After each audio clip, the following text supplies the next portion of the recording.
टांग लगा देती है।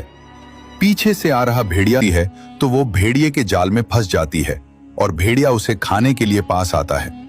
पास ही बकरी की दोस्त हिरन ये सब देख रही होती है। हिरन सोचती है कि अगर मैं बकरी को बचाने गई तो भेड़िया मुझे भी मार देगा, इसलिए वो अपना दिमाग लगाती है और याद करती है कि पास ही इंसानों द्वारा बनाया हुआ एक खुला कुआं है। वो भेड़िए के पास जाकर कहती है, बकरी को क्यों मार रहे हो? अगर हिम्मत है तो मुझे मार कर दिखाओ। ये सुनकर भेड़िया गुस्से में भड़क उठता है और हिरन के पीछे दौड़ पड़ता है। हिरन दौड़ते दौड़ते उस कुएं के पास पहुंचती है और उसके ऊपर से छलांग सीधा कुएं में गिर जाता है। इसके बाद हिरन दौड़कर बकरी के पास जाती है और उसे जाल से आजाद कर देती है। बकरी पूछती है, तुमने भेड़िए के साथ क्या किया और वो कहाँ है? हिरन कहती है, भेड़िए के पास ताकत तो है लेकिन दिमाग नहीं।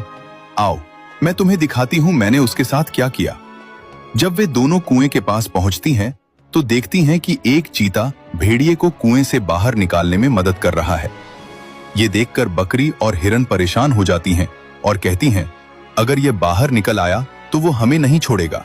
दूसरे कौवों की तरह भेड़ियों से खाने के लिए लड़ाई नहीं करता, बल्कि चुपचाप पास में छिपकर इंतजार करता था और जैसे ही भेड़िया वहाँ से चला जाता, वह बाहर आकर खाने से पहले वो अपनी चोंच में एक मिर्च दबा लेता था ताकि मीठ और टेस्टी लगे। एक दिन हमेशा की तरह कौवा पास में छिपा हुआ था, लेकिन इस बार भेड़िए ने उसे देख लिया। कौवा तुरंत पीछे छिप गया। फिर कुछ देर बाद भेड़िया खाना खत्म करके चला गया और कौवा बचा हुआ खाने लगा। लेकिन तभी भेड़िया शिकार का पीछा कर रहा था, पर अचानक पत्थर फिसला और एक बड़ा सा पेड़ उसके ऊपर गिर पड़ा। उसने पूरी जान लगा दी लेकिन बाहर नहीं निकल सका। वह चुपचाप अब मौत का इंतजार ही कर रहा था कि तभी कौवा वहाँ आ गया और भेड़िए के पेट की गुर्राहट सुनकर वह एक कीड़ा लेकर आया, लेकिन भेड़िए को पसंद नहीं आई। फिर वह फल लेकर आया, लेकिन भेड़िए ने उसे भी नहीं खाया। अगले पूरे हफ्ते तक कौवा खुद भूखा रहा और भेड़िए के लिए तरह तरह का खाना लाता रहा, लेकिन भेड़िया कुछ भी नहीं खाता था। आखिर जब उसने कौवे की उम्मीद भरी आंखें देखी तो वह मान गया और खाना शुरू कर दिया, जिसे देखकर कौवा खुशी से उछल पड़ा। एक दिन भेड़िया एक अजीब आवाज से जागा और ऊपर देखा तो पाया कि कौवा लगातार पेड़ को चोंच मार रहा था, मानो उसे आजाद कराने की कोशिश कर रहा हो। भेड़िए को लगा ये बेकार है क्योंकि कौवा बहुत कमजोर था, लेकिन कौवे ने हार नहीं मानी। लगातार कोशिश से पेड़ में दरारें बढ़ती गईं। जल्द ही सर्दी आ गई और कौवा ठंड से कांपने लगा, तो भेड़िए ने उसे अपनी बाहों में लेकर गर्म रखा। आखिरकार कौवे ने पेड़ को तोड़ दिया और भेड़िया आजाद हो गया। उस दिन के बाद कौवा भेड़िए का सबसे भरोसेमंद साथी बन गया। आसमान से शिकार पर नजर रखता ताकि भेड़िया बिल्कुल सही निशाना लगा सके और उन्होंने गहरे दोस्त बन गए।